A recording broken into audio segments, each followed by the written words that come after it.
भाइयों नमस्कार। अधीनस्थ सेवा चयन आयोग से जुड़े समस्त अभ्यर्थियों को मैं सूचित करना चाहता हूं कि जो भी अभ्यर्थी, खासकर मैं अधीनस्थ सेवा चयन आयोग के अभ्यर्थियों को कहना चाहता हूं कि जो लोग अभी तक ये सोच रहे हैं कि सारी वैकेंसियां सरकार चुनाव है क्लियर करा देगी, मैं साफ शब्दों में कह दे रहा हूँ, सरकार की भी मंशा नहीं है, आयोग की भी मंशा नहीं है। इसलिए आप लोग 28, 29, 30 तारीख को प्रयागराज में सारी कोचिंग संस्थाओं को बंद किया जा रहा है। 31 तारीख को विशाल धरना किया जा रहा है। इसके लिए जो है 31 अक्टूबर को समस्त अभ्यर्थियों से सूचित करता हूं आप लोगों को, आप लोग अपने हक की लड़ाई के लिए, अपने भविष्य के लिए, अपने भविष्य को उज्जवल बनाने के लिए आखिरी लड़ाई है आप लोगों के पास। अगर इस बार आप लोग अभी भी ये सोचते रह गए कि हम घर में बैठ के कोचिंग संस्थानों में पढ़ के नौकरियां कर लेंगे, तो अब नौकरियां आप लोगों को मिलने वाली नहीं है। इसके लिए आप लोगों को सड़कों पे उतरना पड़ेगा, सरकार से लड़ना पड़ेगा। क्यों? जब तक आप लोग सड़कों पे नहीं उतरेंगे, सरकार से नहीं लड़ेंगे, तब तक आप पढ़ते रहिए, वैकेंसी ही नहीं आएगी। जो आई हैं वो 5 सालों से लटकी हैं। ये देख जेई वालों का, मंडी परिषद वालों का, हम स्वयं जो है एएसओ के कैंडिडेट हैं। 2 बार हमारा एग्जाम डेट आ गया। अभी आज की न्यूज़ है कि हम लोगों से बता दिया कि आपकी वैकेंसी क्लियर ही नहीं होगी। अब आप लोग चुनाव बाद आप लोग इस पर डिसीजन लीजिए, अभी कोई और तैयारी कर लीजिए। मैंने उनसे सवाल किया, सर ऐसा क्यों? हमारा तो डेट आ गया था। वो बोल रहे हैं हमारे पास अभी स्ट्रेंथ नहीं है, सरकार से आदेश नहीं है। अब बताइए, जो वैकेंसी की डेट ये लोग पोस्टपोन कर दे रहे हैं, तो आप ये समझ लीजिए वैकेंसी भी पोस्टपोन क्या कैंसिल कर सकते हैं आने वाले दिनों में। मैं समस्त अधीनस्थ सेवा चयन आयोग के अभ्यर्थियों से कहता हूँ, घरों से निकलिए। 28 को आप लोग यहाँ रहते हैं, प्रति मंथ 5 से 7 हज़ार रुपये खर्चा करते हैं। अधीनस्थ सेवा चयन आयोग चलने के लिए कहा जाता है तो आप लोगों के पास पैसे नहीं रहते हैं, समस्याएं रहती हैं, समय नहीं है। आप लोग इलाहाबाद में रह किस लिए रहे हैं, प्रयागराज में रह किस लिए रहे हैं? 5-7 हज़ार रुपये महीने खर्चा करते हैं, हर महीने 10 तारीख को रूम रेंट देते हैं, डेली सब्जी का खर्चा देख रहे हैं। आप लोग ऐसे ही करते रहेंगे कि नौकरी भी लेंगे आप लोग। इसलिए मैं आपसे विनम्र निवेदन करता हूं अभ्यर्थियों से कि आखिरी लड़ाई है, प्रयागराज की धरती से शुरू हो रही है। आखिरी लड़ाई समझ के ये समझ लीजिए, अगर आप लोग बढ़ चढ़ के भाग लिए, मैं दावे के साथ कह रहा हूँ, 1 हफ्ते के अंदर सरकार को अपने डिसीजन को चेंज करके वैकेंसियों को जल्द से जल्द क्लियर कराने की कोशिश कराई जाएगी।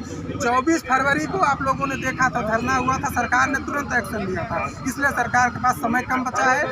आप लोग जो है अपने हक की लड़ाई के लिए सामने आइए, मुहिम में शामिल होइए, धरना प्रदर्शन में शामिल होइए। नहीं तो आप सिर्फ और सिर्फ रटते रहिए, कुछ होगा नहीं। आने वाले दिन में कोई वैकेंसी क्लियर नहीं होगी और आने वाले दिन में वैकेंसियों को संविदा भी किया जाना है।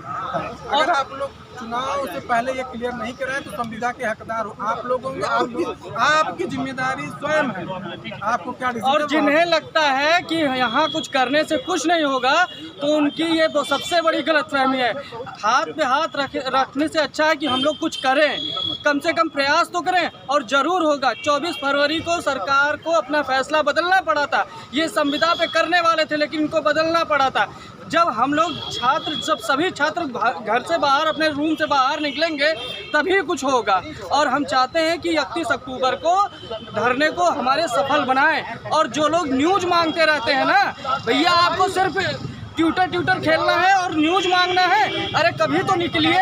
और जो आना चाहते हैं उनको डेमोलाइज क्यों करते हैं भाई? आप लोग आप क्यों डेमोलाइज करते हैं? जो आना चाहते हैं उनको आने चाहिए। और आपको न्यूज़ मांगने की इतनी वो है तो कम से कम एक दिन रूम से भी निकल जाओ। और यहाँ हमारे भाई साहब इतना खर्चा करते हैं, कम से कम आप लोग कुछ नहीं कर सकते? जो नहीं पहुँच सकते वो कुछ आर्थिक मदद ही करें। आपको लगता है हम लोग अपनी जेबें भरने के लिए ये सब कहते हैं? इतना खर्चा हो रहा है, हम लोग भी छात्र हैं। कम से कम जो लोग नहीं आते हैं, दूर दराज से हैं, या जो महिलाएं हैं, वो लोग तो कम से कम कुछ मदद करें, संगठन को कुछ मजबूती हो। हम लोग यहाँ लड़ाई लड़ रहे हैं, तो इसके लिए कम से कम आप लोग भी आगे आइए। और कृपया आलोचना करना बंद करिए। केवल मोबाइल पे ग्रुप में आलोचना करिए, सरकार कुछ नहीं करेगी। तो आप ही जैसे लोग रहेंगे तो वाकई में कुछ नहीं करेगी। आप निकलिए, ग्रुप से बाहर निकलिए, तभी कुछ होगा। और 31 अक्टूबर को जो लोग एएसओ, मतलब जो एएसओ के जो सहायक सरकारी अधिकारी के हैं, वो सभी लोग 31 अक्टूबर को जरूर यहाँ प्रयागराज में आसपास के जितने भी लोग हैं कम से कम वो लोग तो जरूर पहुँचे। मुझसे खुद 10 लोग न्यूज़ मांगते हैं यहीं प्रयागराज में होने के बावजूद भी। ये क्या बात है भाई? सरकार नहीं वैकेंसी पूरी करवा रही है, उससे ज़्यादा तो गलती हम ही लोगों की है। हम लोग खुद अपने हक की लड़ाई नहीं लड़ रहे हैं। बस यही अपनी वाड़ी को विराम देना चाहेंगे। ऐसो कैंडिडेट्स को हमारा यही निवेदन है कि आप लोगों को पता है इतनी अच्छी अपॉर्चुनिटी आप लोग स्वयं खोल रहे हैं। आप लोग अधिकारी बनने जा रहे हैं, इतने अच्छे लेवल की जॉब है, फिर भी आप लोगों का खून नहीं खोल रहा है। कुछ हमारे मित्र कह रहे थे कि PCS का एग्जाम दे लेंगे तब आएंगे। PCS का पेपर देखने के बाद हवा नहीं लगी है, फिर भी बुद्धि नहीं आप लोगों की खुल रही है। एक कुछ तो आप लोग जो है अपने JEE वाले भी, मंडी परिषद वाले भी, जितने भी अधीनस्थ सेवा चयन आयोग के अभ्यर्थी हैं, आप लोगों से निवेदन है कि बढ़ चढ़ के भाग लीजिए। बहुत बहुत धन्यवाद।